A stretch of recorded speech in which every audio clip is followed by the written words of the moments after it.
Hi guys, welcome back to another video. So today's another individual training session. I pretty much do these every single off day. Anytime we don't have training with the team, I'll come in and get some extra touches, as long as my body's not too sore.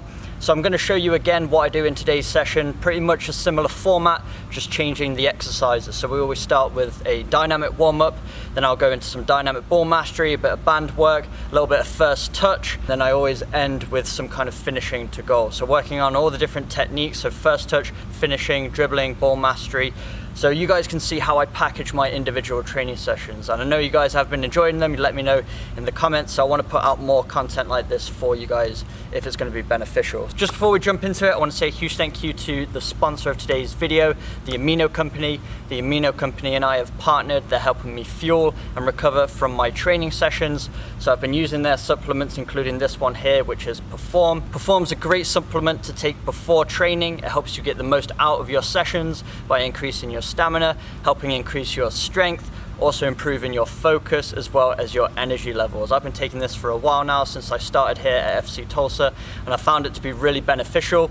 Allows me to get that boost in the morning, help me feel energetic, ready for the session, and also helps me endure that full training session so that I can work at my peak fitness, my peak intensity throughout the duration of those training sessions. So I would really recommend checking out the Amino Company. They've got a lot of great products. I use some of their other ones, such as Heal. I've shared about that in some previous videos as well. But I've really enjoyed using Perform. This is my favorite flavor, blue raspberry. I've tried a few of the others, but this is hands down the best flavor for me. So I put a couple of scoops in my water, start drinking it about 30 minutes before training, and then I'll sip on it throughout my session as well, just to maintain it.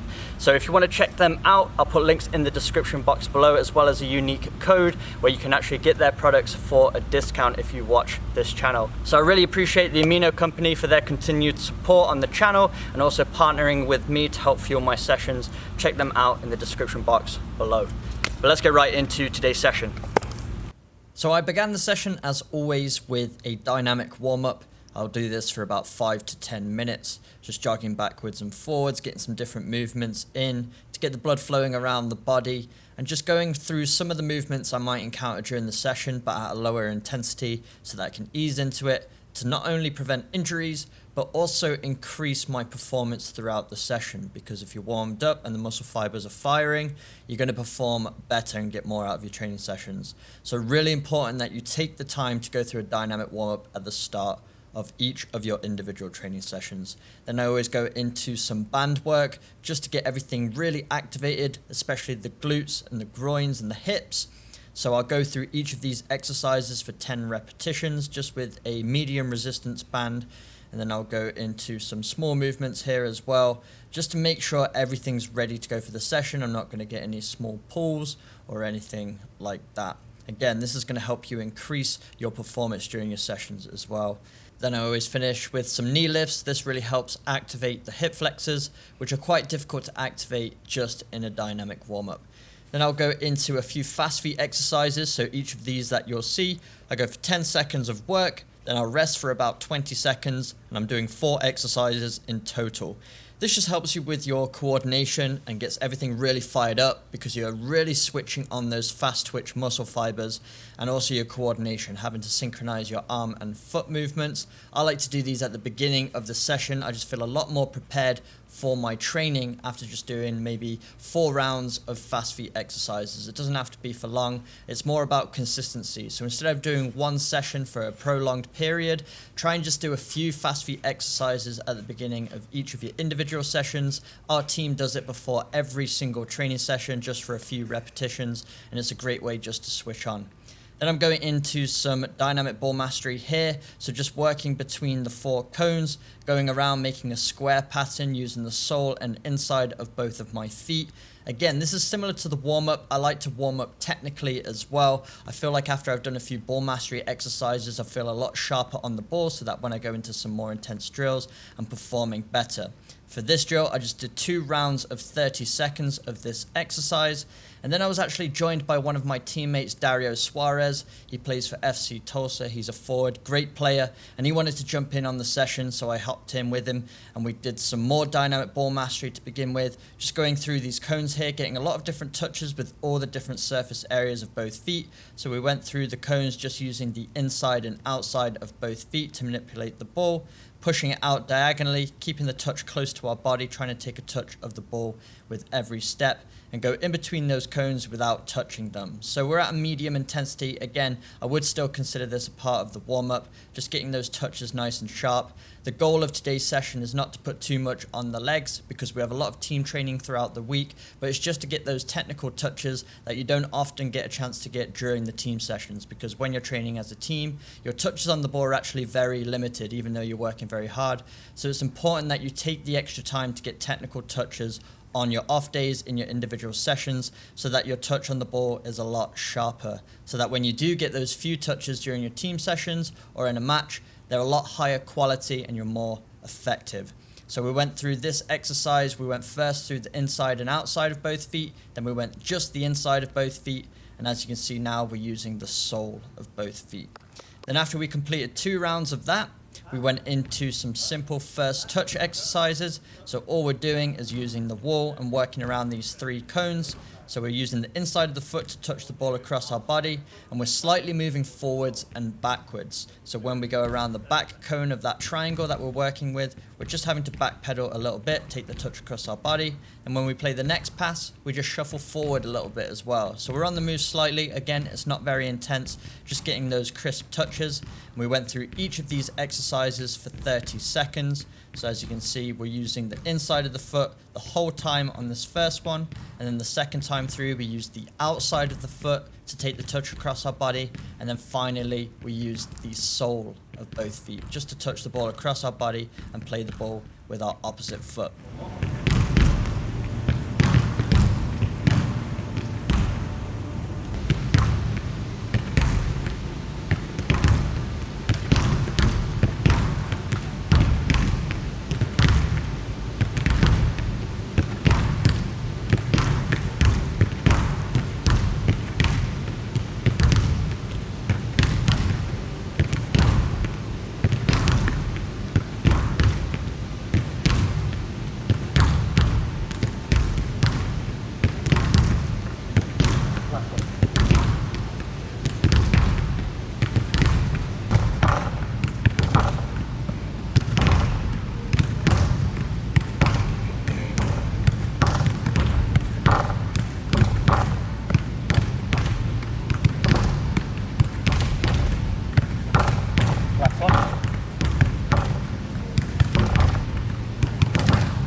Then we went into a few finishing exercises. So this first one's really simple. You just make a small checking movement, and then you go into the space, receive a pass from your teammate, and then you're finishing first time into the goal. But this is a very difficult technique, especially when the ball's got pace on it or if it's bouncing, because not only are you having to strike the ball first time, but you're having to redirect the ball.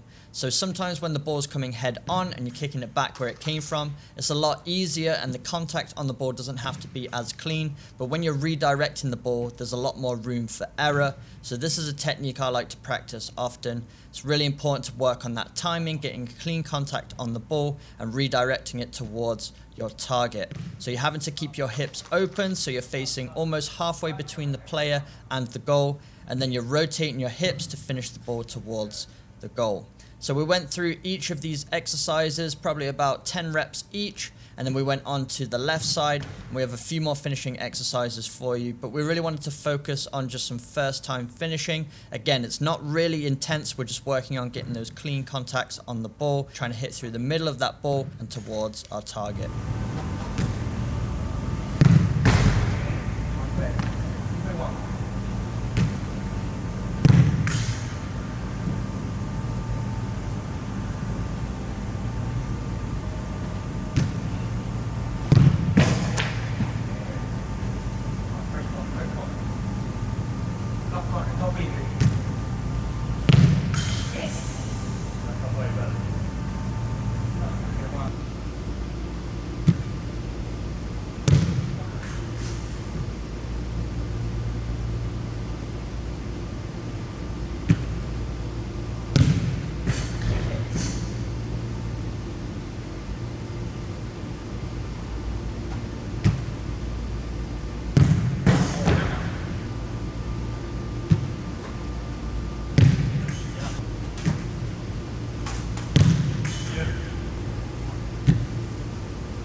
After a couple rounds of first time finishing on each side, we went into the simple first touch and finishing exercise.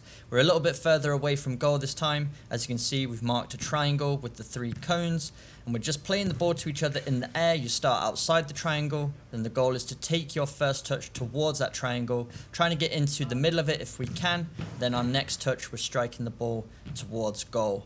So a little bit of awareness and directional first touch, and then we're shooting with a bit more power this time. So a lot of our strikes are with the laces. As you can see, with our first time finishing, it was all using the inside of the foot, working on accuracy and placement. Now we're trying to add an element of power.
Then after a couple of rounds of that shooting drill, we went into a directional touch and finishing exercise. So this is something Dario wanted to work on. He's so effective at this, using his hips and being subtle with it, then opening them out at the last second to be deceptive with his first touch, take it in front of him and set it up so that he can strike with his next touch.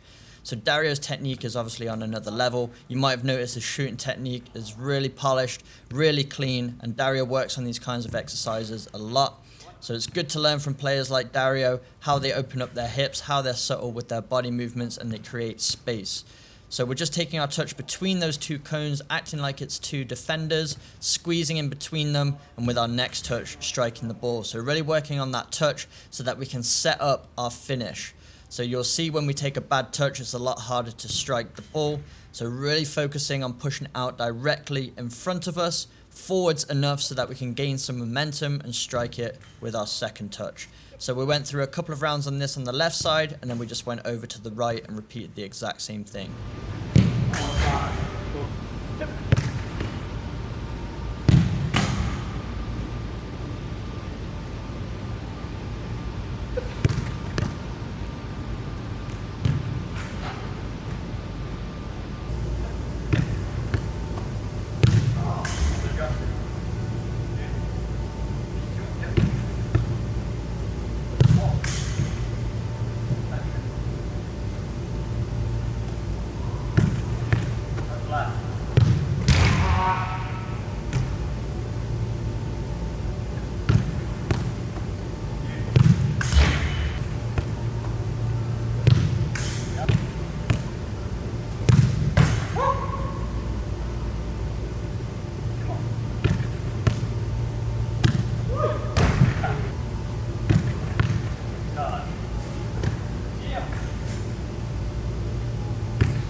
and you help me with the office. Alright guys, so that's the session done. As you can see, my teammate Dario Suarez jumped in about a third of the way through. What do you think of the session, Dario? Oh, the session's gonna be amazing, bro. So these kind of touches, how important is it? Because you know we train as a team a lot, we're doing a lot of tactics, fitness, but how important is it to get these kind of technical touches, do you think? I mean, the technical touch help you're feeling confidence in the games, because in the tactics game, the normally you did in training, probably you touch the ball like 10 times per small games. For when you working specifics in this type of touch, you can see your rhythm is getting better, and you feel a lot of confidence when you receive the ball and you be in top situations that you need your skill. That's perfectly said, yeah, because if you are in the team training sessions and you only get to touch 10 times and you're not rehearsed, the quality of those touches might not be good. So coming in here, getting repetition, so when you get that one chance, you're going to make the most of it, right? So yeah. So tell the people where you're from. So I'm from Cuba, moved to US 6 years ago. I played 1 year in Ann Arbor in Michigan. And after that, Miami FC signed me. I played 3 years in Miami FC. And last year I signed in Tulsa. That's my second year in Tulsa. Guys, that was some great advice there from Dario. Make sure you check him out on Instagram. I'm going to leave it on the screen right now, as well as the description box below. Fantastic player, one of my favorite players to watch. Good session, brother. Thank you, bro. Thank you for taking care of me, and always be a pleasure to work with you. You do always say amazing job, and I like the people really work hard and did the extra job. So Appreciate I always it, bro. open. Yeah, big help. Best roommate as well. Dario's my roommate on away trips as well. So guys, if you really enjoyed this video, make sure you smash the like button, hit that subscribe button for weekly training videos, follow Dario on Instagram, and I will see you guys in my next video. See you.